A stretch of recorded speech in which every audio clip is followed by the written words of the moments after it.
The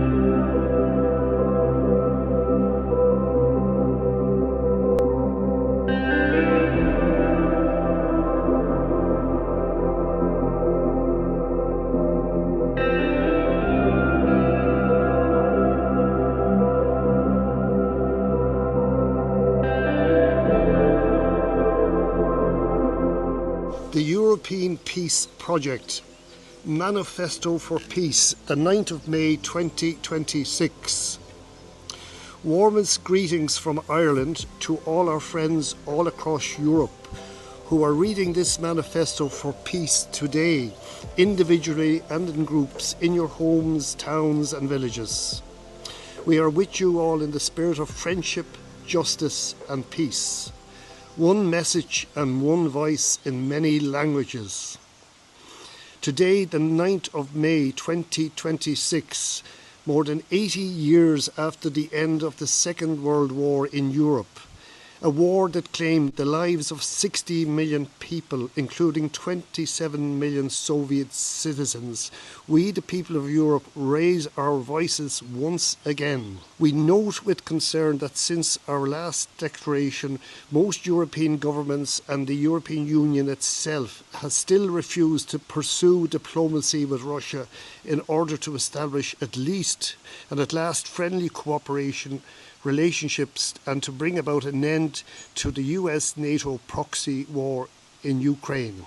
Inniu an neolabialtana fihe sé, nís mó na 8 bliain iní ggéara an dara coga damda san Europe, coga a bhara nís mó na 60 milliún duine, 27 milliún Seránach arabas an Aontas Sóivéadach ina Measc.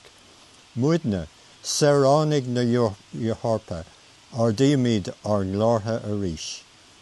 Tugamid faoi deara agus imní orin tuisc blian omláin inig an dearmhathe a rinne mar a Norig, nach bhfuil rialtais na Eorpa sásta go fóil dul sa tóir ar chailóireacht leis an Rúis, chun deireadh a chur leis an seachchoga NATO atá ar siúl san Ukraine. We are appalled that a war that has already been decided militarily and has already cost the lives of far too many people on both sides is being prolonged in an irrational attempt to destroy Russia and to buy time for the redivision of the world in this monstrous and lethal game of poker.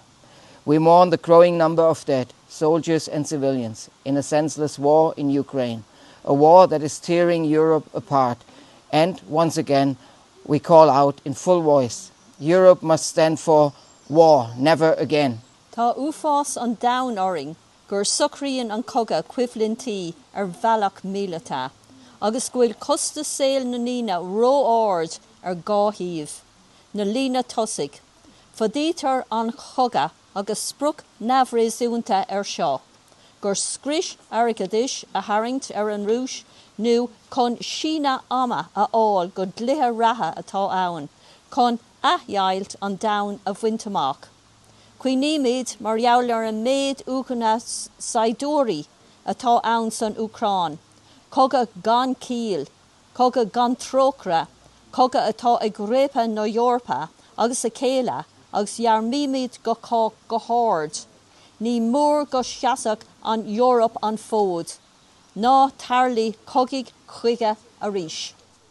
We are alarmed that the EU and some EU governments are now depriving innocent civilians, including authors and journalists who dare to question their policies and strategies, of their civil rights, placing them on arbitrary sanction lists and denying them their freedom of speech and freedom of expression, contrary to the rule of law.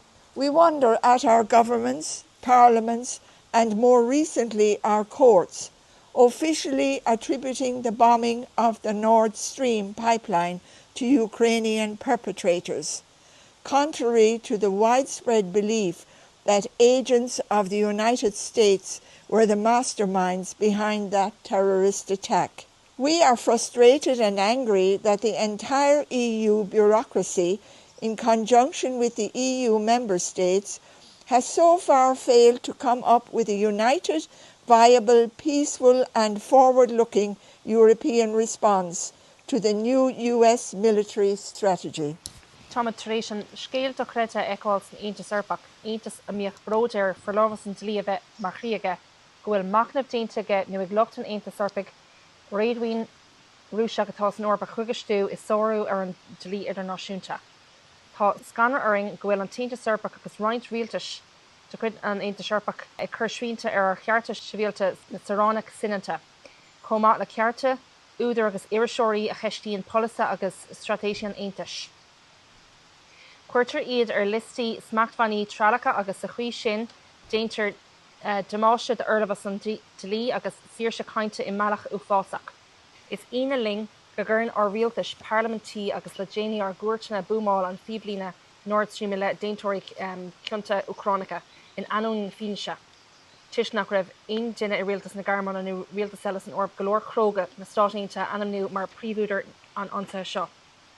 Tá frustragus agus fargan down uring gur hip ar bhéarlachas an Aontas Eorpach ar fad cumála buil an Aontas Eorpach go dtí seo aon ragart aontathe inmhartanach a chuirtar stratéis slándála nua na stáisiúntathe. We must put an end to the subservience of the European Union and European governments to the United States, which tramples on international law in Palestine, the Lebanon, Venezuela and Iran, and also mocks Europe. The so-called Western world order has been shattered by its own double standards. We need a peaceful, neutral Europe, emancipated from the United States, which formulates its own interests and assumes a mediating role in a multipolar world. Together with the BRICS countries, Europe must strengthen international law and support the UN Charter and build a bridge between East and West. We, the people of Europe, are therefore taking our destinies and our history into our hands. We advocate for a new European security architecture with Russia based in mutually regard and respect and on the peaceful resolution of disagreement and conflict. We extend our hands to the citizens of Ukraine and of Russia. You both belong to the European family. Ní mór deire a chur le húmpar slávánta rialtais an Aontas Eorpach agus na Eorpa I let na Stáit Aontaithe. Tír a shiúlann go trám ar an dlí idirnáisiúnta sa Palestine, sa Libán, Venezuela agus san Iran agus a dhéanann magad an Eorp. Tá ord damhanda an iarthar is smidaríní de bhór a chaidán rúmháilte féin a ghlacha ar na blianta. Tastíonn Eorp neodrach síocháinte uainn, fúscailte ó na Stáit Aontaithe, ilchríoch a churann a leas féin chun tosaigh, agus a bhfuil ról idirghála aige in ann ilfala. Ba cheart an Eorp in aondaí leis na tíortha BRICS, an dlí idirnáisiúnta agus cort na náisiún Aontaithe a chreisiú, agus drithid a chruthú idir an iarthar agus an iarthar. Tá muidne Saránach na Eorpa chun ar gcinúnt a réadú agus ar scéal a bhreith. Mulamíd altarachta slándála Eorpach nua a bheith ann mar gheall an Rúis, churamíd fáilte ribh Saránach na Ucráine agus na Rúise. Is cuid dar dailech Eorpach sibh. Dearbhíomíd Saránach na Eorpa, nílamíd a man coga leis an Rúis nó le haon tír eile. Ní bheidh muid ag ghlachapáirt na cluichí coga gan chiall, agus tá líon na níine atá den túram chéine leis seo ag méadú. Ní an táimíd ar díortha ina láthir chatha. Ní táimíd ar mic agus ar na nínacha ina saidúirí catha, nó ibrithe leish in ospidéal bhíleata. We object to the waste of billions of European taxpayers' money on the arms industry. Money that should be used for the welfare of our people and for the protection of our natural environment.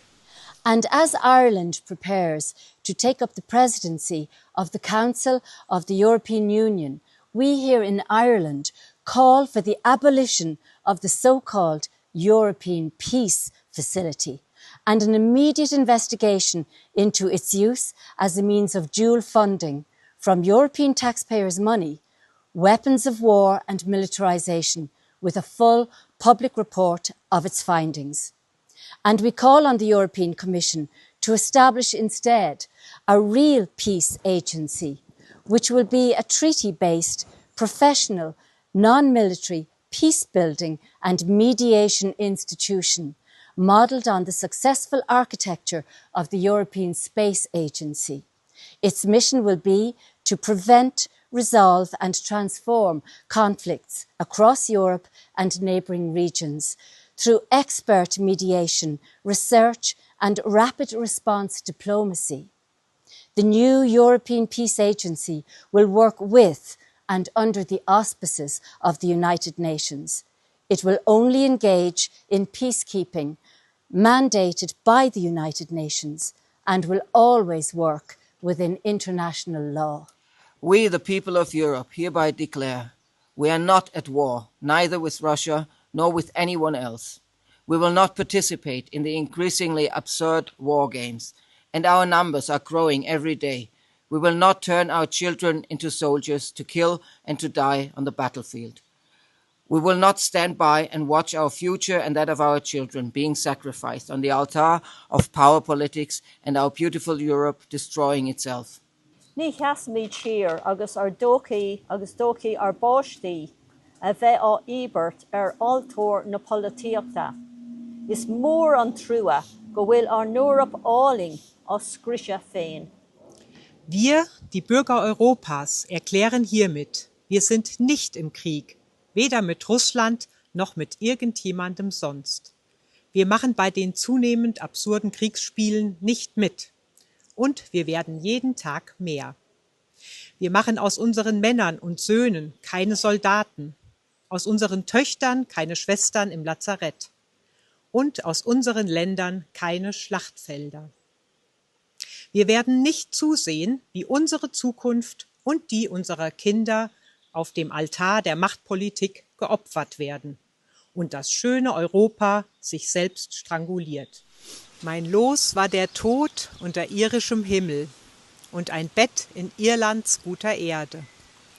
Was ich geträumt, geplant, band mich ans Vaterland, aber mich wies der Krieg zum Schlaf in Glencree.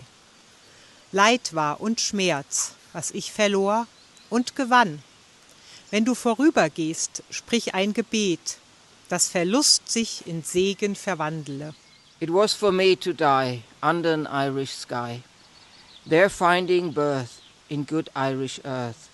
What I dreamt and planned bound me to my fatherland, but war sent me to sleep in Glencree. Passion and pain were my loss, my gain. Pray as you pass to make good my loss. From Sten O'Brien. A Roháin Consacheol in Aca an Caréil. Tá an tíocáin ar fáil in uair glas chuoin seo ghail, chun labba in Glencree. Tre fianad is tre féin I géin ar son mo hir. De thug mo canúint mé, a ghuine dul haar brád, fan, is manam gui, nach in aisce fuair spás I géin ar son na síthe. Long live Europe in peace, justice, friendship and freedom.